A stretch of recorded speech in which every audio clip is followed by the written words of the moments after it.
ada saya diprotes dari media juga mengenai masalah apa ya, pasar malam apa. Oh iya. Pasar malam ada berapa media yang sampaikan telah saya turunkan tim untuk betul bekerja di lapangan apa yang terjadi, apakah betul ya tidak protokoler COVID dan seperti apa. Dan saya akhirnya mendapat laporan kalau itu sesuai dan tidak terlalu seperti apa yang digemborkan di sebagian media.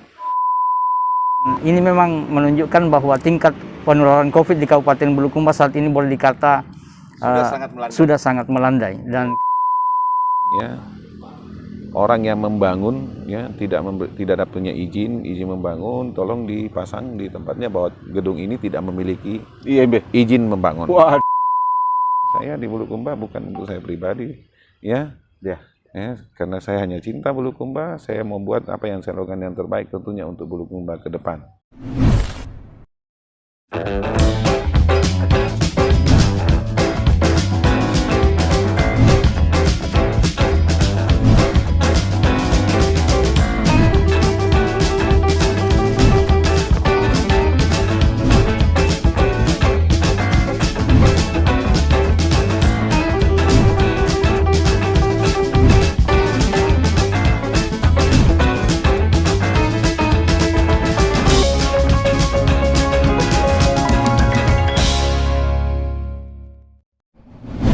Assalamualaikum warahmatullahi wabarakatuh. Kita ketemu lagi di channel Medium TV. Seperti biasanya kita akan mengupas soal pemerintahan, soal sosial budaya, pro kontra, dan hukum. Kali ini kita coba membicarakan hal banyak soal bagaimana kondisi pemerintahan, soal kondisi sosial budaya Kabupaten Bulukumba. Nah, kali ini saya sudah bersama dengan Bupati Kabupaten Bulukumba, Haji Andi Mukhtar Ali Yusuf, yang didampingi oleh Kadis Kominfo. Assalamualaikum warahmatullahi wabarakatuh, Kareng. Waalaikumsalam warahmatullahi wabarakatuh. Assalamualaikum, Pak Kadis. Waalaikumsalam. Alhamdulillah sehat semua ya. Alhamdulillah. Ya, seperti biasanya, akhir-akhir ini di Bulukumba banyak terobosan-terobosan dan banyak wacana-wacana yang beredar di publik. Nah, salah satu yang Medium TV pantau bahwa keberhasilan ide cerdas yang dimunculkan oleh Bupati Bulukumba soal grebek COVID. Nah, kita pantau per hari kemarin, ya 12 September kemarin, Bulukumba ini di antara 136 desa dan kelurahan, tinggal satu kelurahan yang zona merah dan 15 desa yang masih zona kuning. Selebihnya itu sudah zona hijau. Bagaimana kiatnya itu sampai muncul grebek COVID sampai ke desa, ke dusun itu, Kare? Silakan. Terima kasih. Assalamualaikum warahmatullahi wabarakatuh. Waalaikumsalam warahmatullahi wabarakatuh. Alhamdulillah ya. Hari ini kita lihat bagaimana kerja dan kinerja tim di lapangan, khususnya nakesnya kita pasca saya berikan motivasi untuk lakukan grebek COVID di semua, di kota, kecamatan, lurah, desa, dusun. Malah sampai ke dusun. Ya, saya sendiri punya inovasi apa yang harus betul-betul saya lakukan sehingga betul-betul bisa kita temui, kita dapatkan apa, atau mungkin bisa kita lihat masyarakat apa betul terindikasi dia COVID atau tidak, atau mungkin ada gejala yang nantinya bisa kita apalagi simpulkan bahwa orang ini bisa kita protek untuk isolasi mandiri kah, atau mungkin tindak lanjut bagaimana di rumah sakit itu untuk diisolasi. Nah, itulah saya bentuk waktu itu pasca mulai waktu itu meninggi Iya, iya. Di bulan Juli kalau tidak salah. Juli ya, Iya, waktu iya, itu. Setelah melihat begitu mulai terus meninggi dan di rumah sakit boleh kata hampir tiap hari ya, korban dan masyarakat betul-betul saya khawatirkan, ini saya bentuklah itu tim. Alhamdulillah saya dengan terus saya ikuti setiap hari untuk bagaimana bekerja di lapangan, untuk datangi rumahnya masing-masing semua warga di seluruh kecamatan, di desa, di seluruh kelurahan semua untuk pantau ya setiap hari dan dalam 15 hari rolling lagi, 15 hari rolling lagi ke rumah yang sama yang tadinya 15 hari kemudian di rolling lagi putar. Akhirnya bisa kita mulai apalagi protek di rumah ketika itu ada mungkin suhu badannya agak tinggi di atas 37 dan oximeternya agak meragukan 95 ya. Mulai kita sisihkan di rumahnya dan minta untuk betul-betul di orang di rumahnya jangan begitu dekat, jangan begitu apa untuk kita pantau melakukan isolasi mandiri kan? Isolasi mandiri. Iya, iya, iya. Alhamdulillah bisa kita tekan jauh.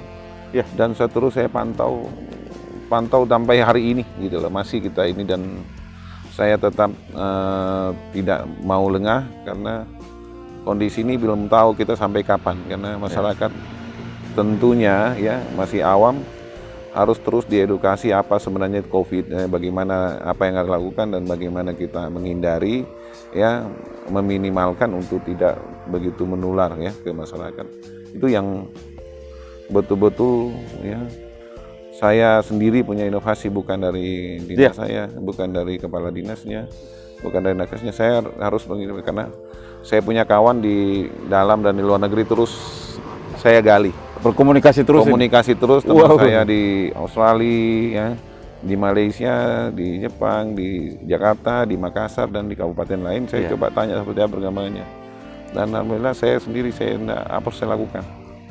Dan saya maksimalkan ya hari ini dari biasanya 80-100-an rumah sakit umum aja ya sampai tambah ruangan isolasi. Betul. Per kemarin 2 hari lalu sisa barangkali 3 orang.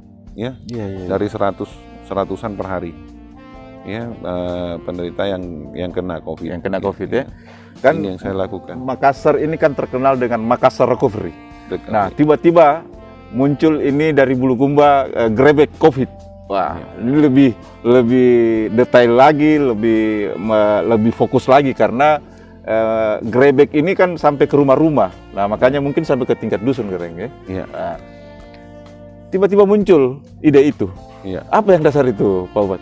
Nah, dasari sama saya itu karena di desa, di kecamatan ya, ada pasien ya, tadinya ada ke puskesmas, minta diobati karena dia punya suhu badannya tinggi, dia punya buang-buang air, dia punya apa gitu ya, dia punya suhu badan terusnya dan apa mereka tidak paham sebenarnya ini penyakit apa apa ya namanya COVID apa sebenarnya belum paham ini bagaimana apa itu ciri-cirinya orang yang positif ya. Sehingga saya ambil sendiri inisiatif bahwa kalau seperti ini masyarakat ya kan tidak paham akan gejala apa sebenarnya COVID. Tentu mungkin agak melebar ini, lebih besar mungkin masyarakat akan korban nantinya ketika tidak kita lakukan ke lapangan. Akhirnya saya ambil keputusan seperti itu dan Grebek semua sebagaimana Grebek sahur misalnya gitu. Iya. Betul. Mendatangi semua rumahnya dengan anggaran terbatas karena hanya kita punya oximeter, hanya punya untuk mengukur suhu saja gitu. Itu yang ada, jadi saya pikir itu salah satu apalagi alat yang bisa kita mengindikasikan orang itu ada gejala COVID atau tidak, positif atau tidak. Karena ketika saturasi di bawah 95 saya sudah ragu bahwa dia itu ada COVID, harusnya kan 97. Jadi langsung isolasi mandiri. Langsung saya minta untuk diisolasi dan saya minta semua kepala desa saya kumpulkan waktu itu. Camatnya untuk dana desanya ya ada 8% tuh Pak yang telah apalagi dialokasikan untuk COVID, nah ini mereka digunakan seperti itu. Jadi isolasi mandiri dia lakukan. Alhamdulillah sukses ya. Alhamdulillah. Nah, ada lagi nih programnya ide cerdas yang sudah kita dengar-dengar dari Pak Bupati. Dan menurut ahli satu-satunya di Kabupaten Bulukumba, grebek stunting. Wah, tiba-tiba ada grebek stunting ini bagaimana nih Pak Bupati? Ini sebenarnya bersamaan. Oh, bersamaan dengan grebek COVID ya? Bersamaan, jadi stunting sambil kita lakukan grebek itu seperti itu ya sekalian dengan starting. Jadi sejalan biar karena cost-nya kita terbatas. Oh iya. Menarik. Kita satukan bagaimana untuk bisa nakes ini bekerja jalan dan maksimalkan lapangan ya, dibantu Babin Kamtibmas, dibantu apalagi Babinsa di lapangan. Nah itulah TNI Polri yang betul-betul yang backup kita, termasuk pengamanan ketika ada orang yang tadinya terindikasi dan tidak mau dikatakan bahwa dia positif COVID, mereka untuk dia mau diisolasi baik di rumah sakit ataupun di rumahnya ada ya, kita dibantu sama TNI Polri kemarin. Lalu sampai hari ini masih jalan, stunting masih jalan dan masih jalan.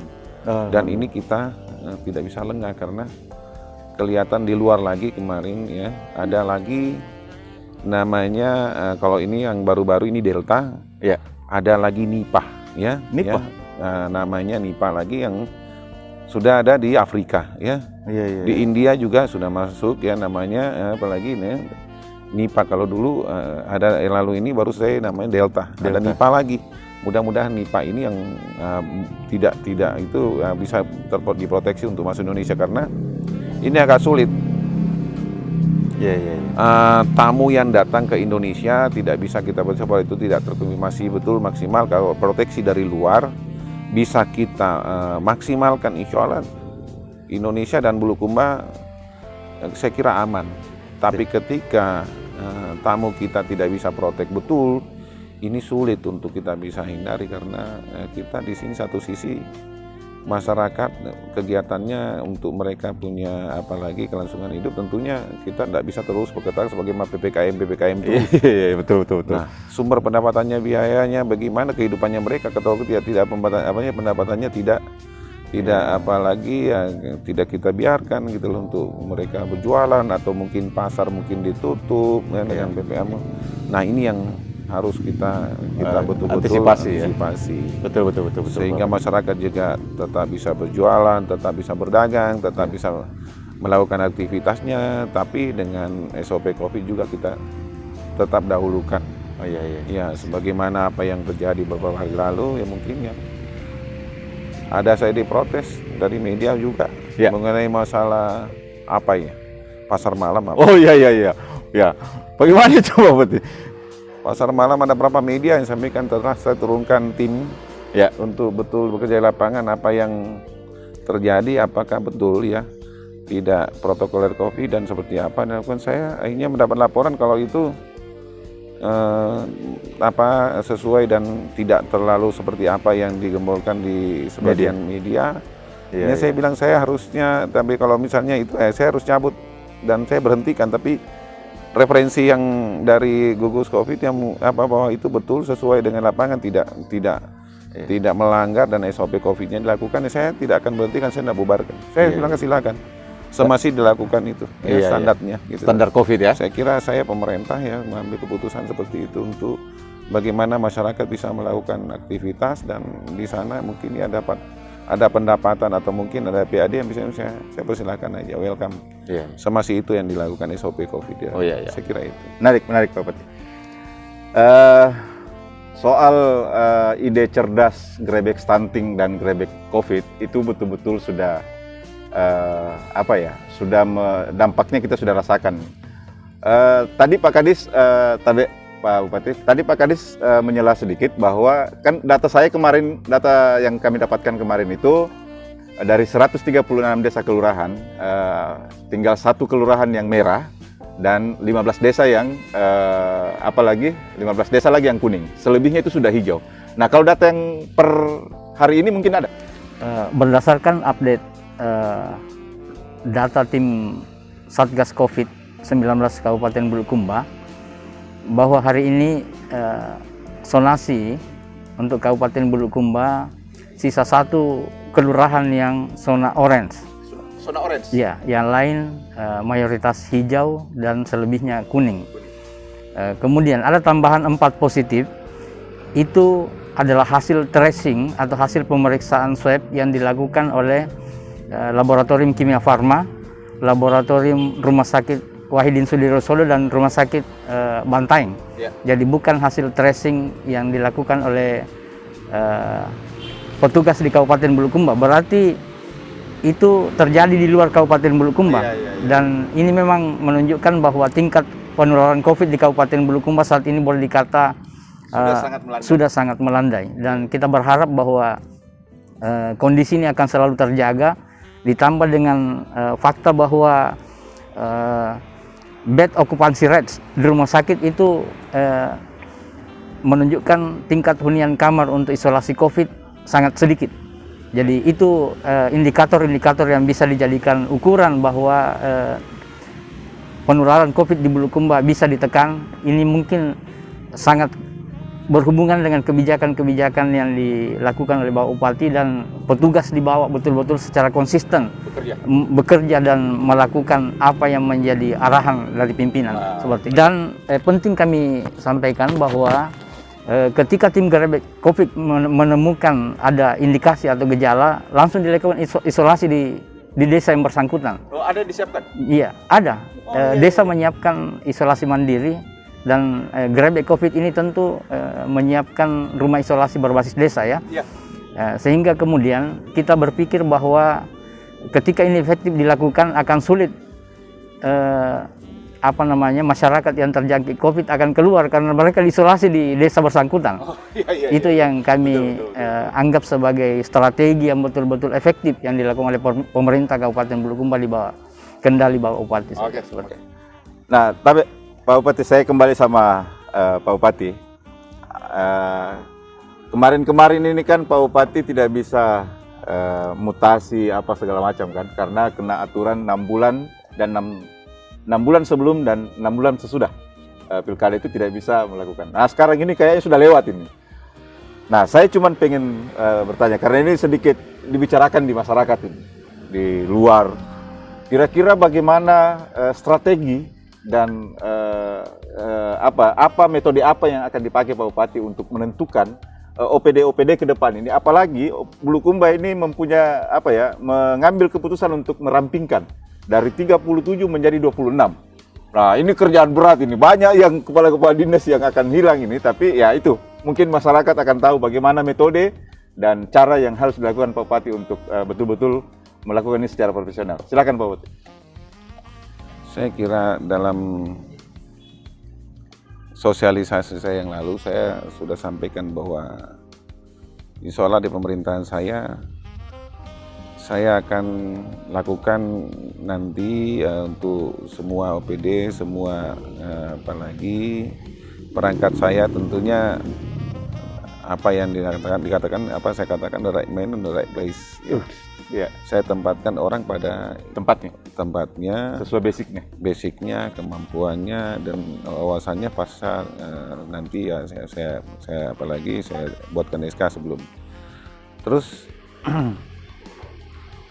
saya ada berapa, kalau misalnya saya di swasta ya, yang saya biasa lakukan ya, kalau itu kru kapal saya udah sampaikan ya, tim yang pansel, saya lakukan kalau misalnya kru ya, saya tanya ijazahnya apa ya, kalau dia ANT 1 kalau di pelayaran atau 2 atau bisa misalnya DWT berapa ton dia bisa kapal, dia bisa apalagi bawah ya, atau mungkin orang mesin KKM apa ijazahnya seperti apa. Yang kedua, lama bekerja di kapal itu ya, kapal A DWT berapa, itu tonasenya berapa ya, tonase berapa, dan itu saya harus tahu berapa kapal yang pernah ikutin dan jenjangnya itu saya bisa tahu seperti apa.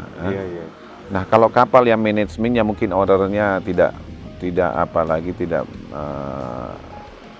baik ya, tentunya saya bisa lihat, oh ini orang berarti didikannya kurang baik gitu loh. Iya. Ya nggak? Nah, biasanya seperti itu. Ya. Nah, setelah itu baru saya mau minta referensi.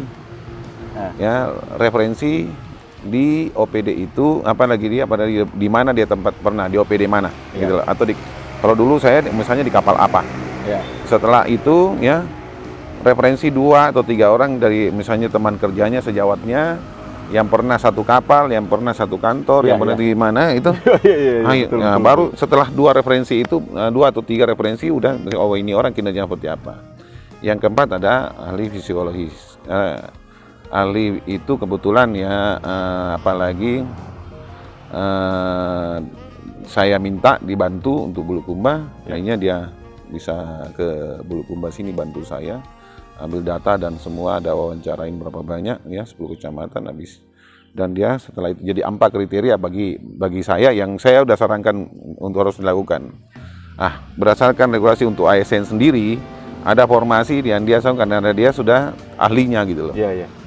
Ini dia lakukan seperti itu. Tapi saya tadi itu yang saya sampaikan bahwa saya dulu di swasta pada saat seperti ini saya lakukan gini.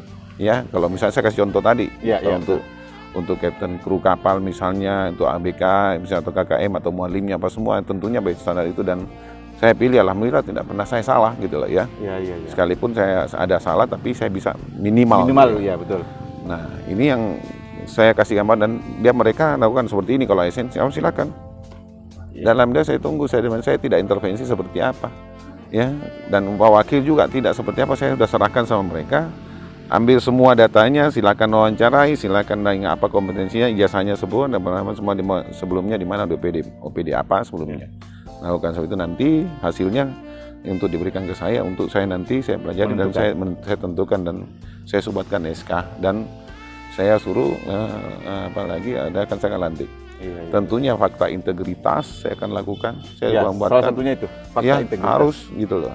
Untuk bisa dan target apa yang dia harus ini ya saya buatkan seperti itu. Kapan tidak, saya tidak mau saya capek sendiri sama Pak Wakil.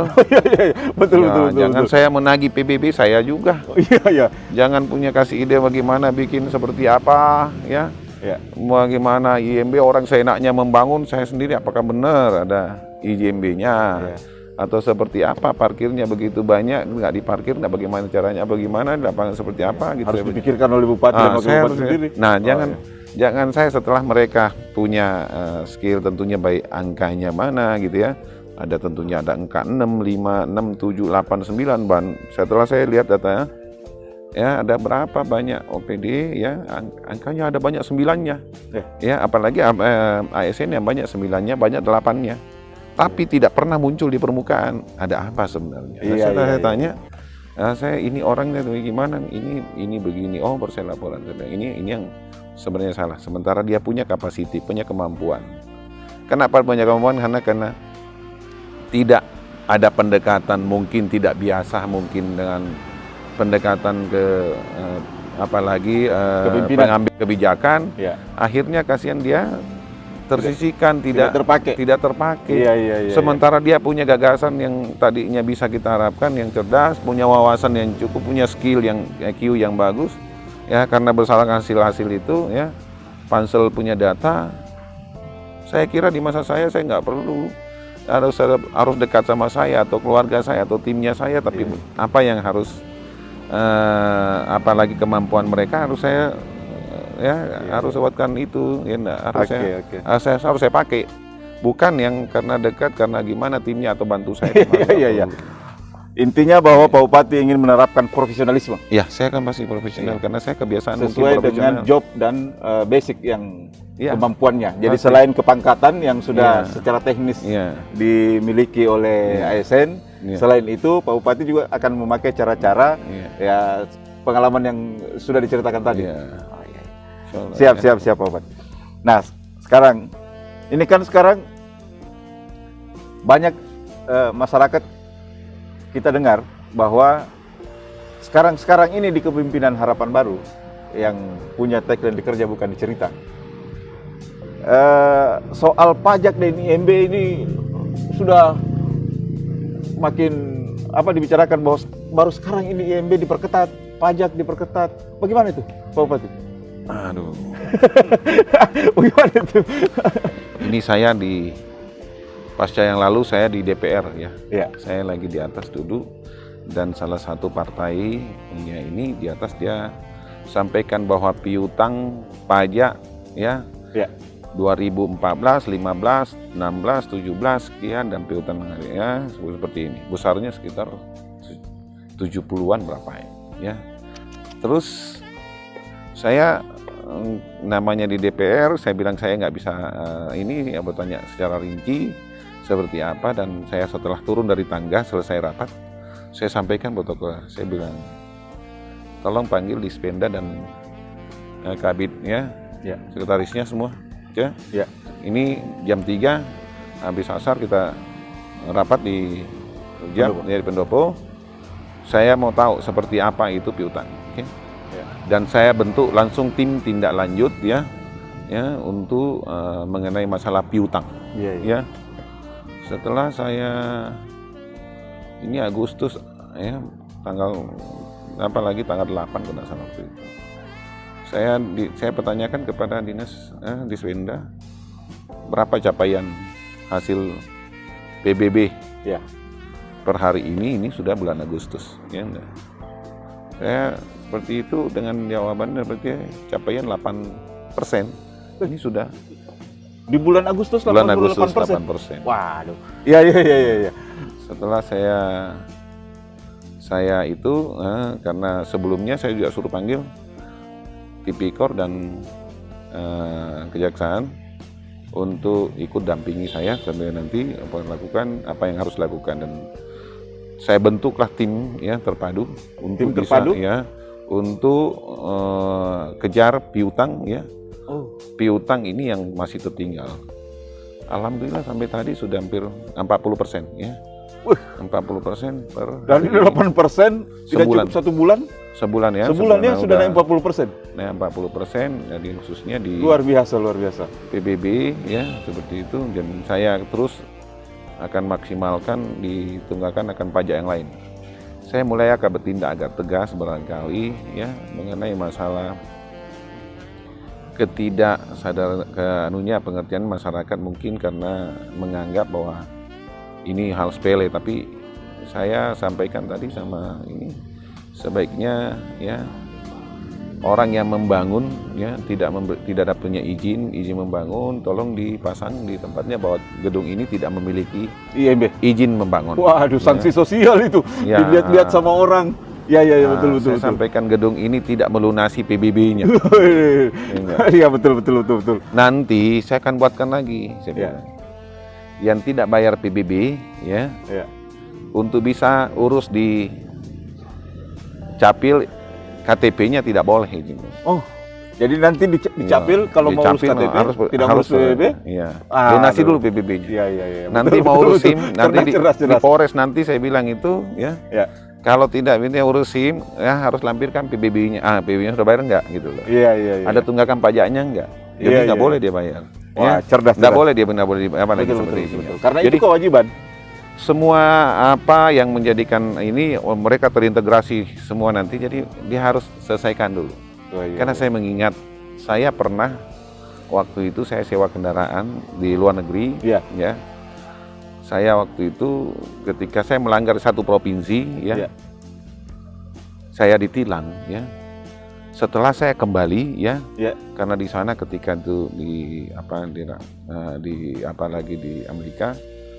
Tadinya saya di San Francisco, tapi saya mau keluarnya di Los Angeles untuk tinggalkan daerah itu. Setelah saya 15 hari kemudian, saya ada parkir saya tidak bayar, ya, di satu tempat hiburan malam. Terus satu waktu lagi saya ya melebihi kecepatan gitu ya. Ternyata muncul tagihan di situ. Ya terintegrasi. Jadi pada saat itu kalau saya tidak bayar, saya tidak akan di-stamp di imigrasi, saya punya paspor ya. Ini yang saya pikir kalau ini kita lakukan ya. Betul. Catatan sipil tidak terbitkan KTP kalau PBB tidak dibayar.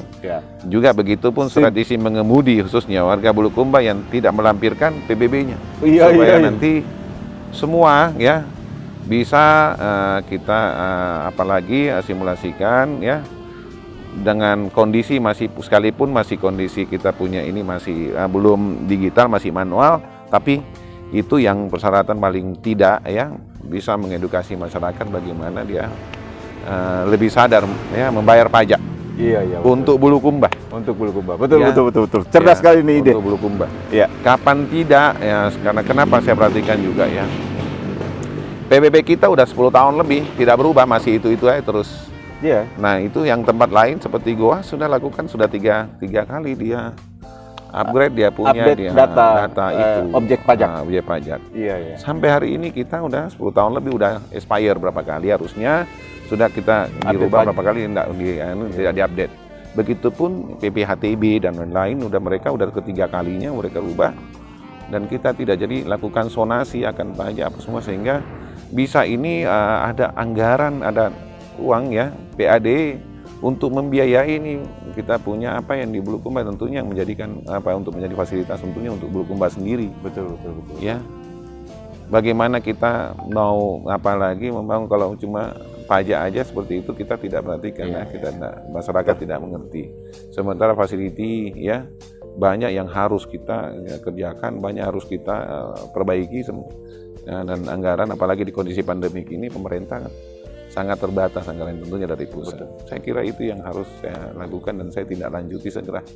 Dan Oktober ini bulan ini saya suruh siapkan tim ya untuk siapkan nanti apalagi panitia untuk bekerja nanti untuk atur sonasi ya khususnya di sonasi untuk PBB ya untuk 10 kecamatan dan 136 desa kelurahan. Ya, akan dibentuk sonasinya. Sonasinya di bulan 10, bulan 11 di DPR dirapatkan dan ditetapkan, dan bulan 1 udah mulai Januari udah bisa kerja. Dan PBB udah kita bisa kita upgrade ya, bisa tingkatkan di tahun depan, karena sudah kita udah 10 tahun lebih udah nggak pernah kita ini harus kita apalagi restart ulang. Iya. Jadi semuanya sudah terintegrasi juga ya. Dan kita usahakan terintegrasi ke semua ya. Oke. Supaya lebih mudah masyarakat dan lebih disiplin nantinya membayar pajak. Untuk membayar pajak. Ya, terima kasih banyak Pak Bupati. Sangat cerdas ini ide-ide sebenarnya. Nah, ada lagi nih Pak Bupati yang lagi ribut-ribut di masyarakat ini. Yang seingat saya kalau tidak salah minggu lalu pemerintah Kabupaten Bulukumba, khusus Pak Bupati, mengambil kebijakan mengangkat tenaga ahli. Iya. Tenaga ahli kalau tidak salah 5 orang, berapa orang ya saya tidak tahu. Dan sudah di-SK-kan. Iya. Nah, ribut-ribut di luar nih. Itu tenaga ahli gimana sih? Kerjanya apa gitu? Pertimbangannya pemerintah apa sampai mengambil tenaga ahli? Silakan Pak Bupati. Satu sisi kalau tenaga ahli ya. Saya pikir ya kalau di Bulukumba ada orang cerdas ya, orang bisa, tapi sekalipun tidak pernah saya dengar mungkin atau menawarkan atau mungkin bagaimana untuk seleksi, tapi satu independensi ya. Iya, betul. Ya, kalau sudah di luar Bulukumba dan punya kemampuan seperti itu ya. Tentunya mungkin tidak lagi asing bagi mereka seperti Prof. Ilmar ya. Prof. Ilmar ya, apalagi yang ada di antara 5 itu, dan mereka terpakai mungkin ya sebenarnya mungkin yang pakai hanya Kabupaten Bulukumba, karena mungkin ada sangat apalagi ya sangat bantu saya di Bulukumba untuk bisa betul-betul melihat yang punya kompetensi ini dari semua ASN untuk bisa bekerja nanti di Bulukumba di pemerintahan saya, dengan apalagi direct base, karena tidak ada lagi intervensi tentunya dari wakil bupati atau bupati ya ataupun kepada dinas yang ada untuk menitipkan gitu loh. Jadi apapun nanti hasilnya semua betul-betul itu hasil dari kajian dan kinerja dari semua yang harus dilakukan, karena ini benar-benar benang merah betul saya lurusin. Ya enggak? Iya.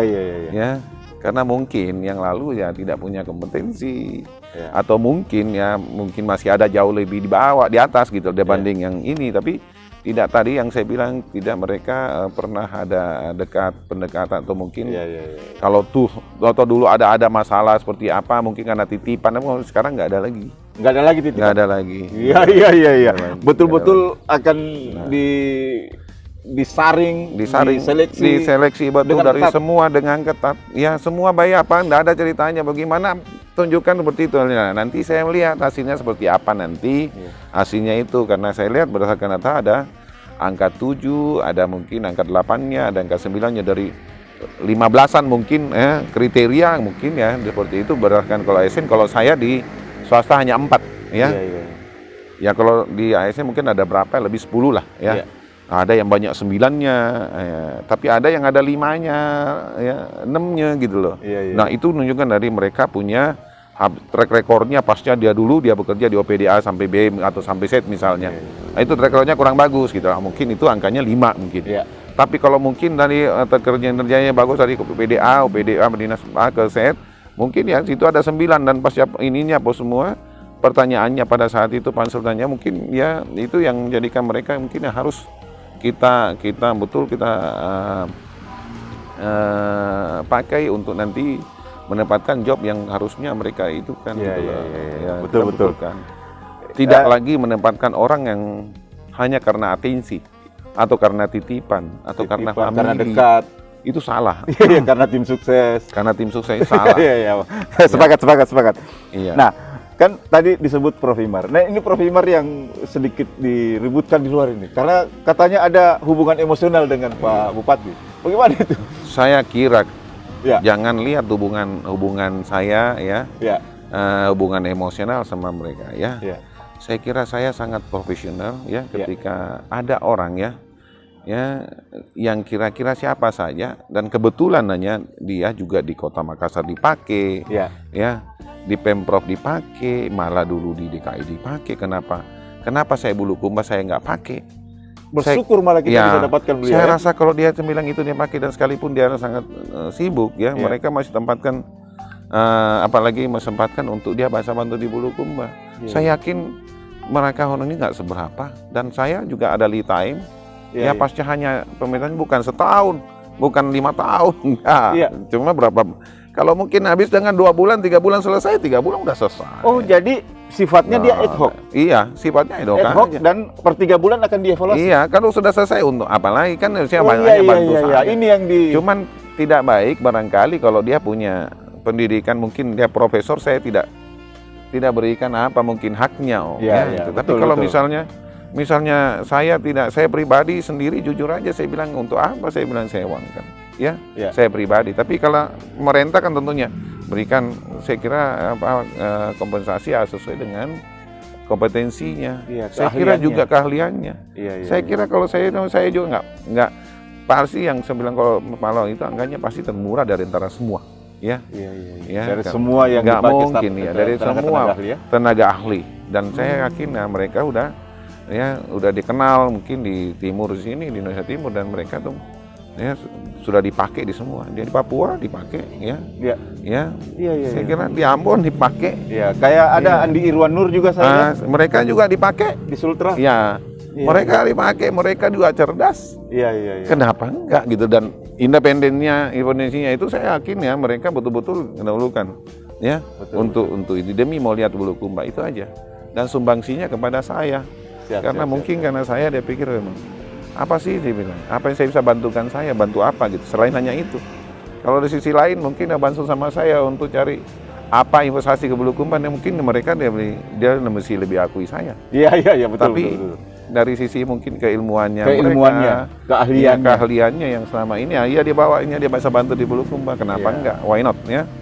Saya kira gitu betul. Jadi kebijakan saya insya Allah saya apalagi saya akan bertanggungjawabkan dan apapun juga itu untuk Bulukumba, bukan untuk saya pribadi. Betul. Sekali lagi saya di Bulukumba bukan untuk saya pribadi karena saya hanya cinta Bulukumba, saya mau buat apa yang saya lakukan yang terbaik tentunya untuk Bulukumba ke depan. Itu aja saya kira. Makasih Pak Bupati. Saya ingat di talkshow pertama bahwa Pak Bupati itu menginginkan Bulukumba ini menjadi kabupaten minimal yang terhebat di Indonesia. Itu yang saya ingat sekali. Terima kasih banyak Pak Bupati. obrolan sore ini bisa menjelaskan ke masyarakat lebih gamblang dan masyarakat bisa paham. Dari obrolan kami, ada beberapa yang kami garis bawahi. Pertama, Pak Bupati masih konsisten dengan pemberantasan COVID. Tidak diragukan, makanya beliau memunculkan ide grebek COVID, malah sampai memunculkan grebek stunting. Kedua, untuk ASN, silahkan tunjukkan kinerja dan profesionalisme. Tidak perlu pendekatan, tidak perlu merasa bahwa keluarga, tidak perlu merasa bahwa tim sukses. Pak Bupati akan melakukan secara profesionalisme untuk meletakkan atau menempatkan posisi-posisi jabatan nantinya. Ketiga, soal tenaga ahli. Tenaga ahli sifatnya ad hoc. Mereka akan ditinjau per 3 bulan dan sudah dituangkan dalam peraturan Bupati. Mungkin itu yang perlu masyarakat tahu dan publik tahu, bahwa itulah yang terjadi sekarang. Terima kasih. Kita akan ketemu lagi dengan pembahasan yang berbeda, dengan narasumber yang berbeda. Assalamualaikum warahmatullahi wabarakatuh.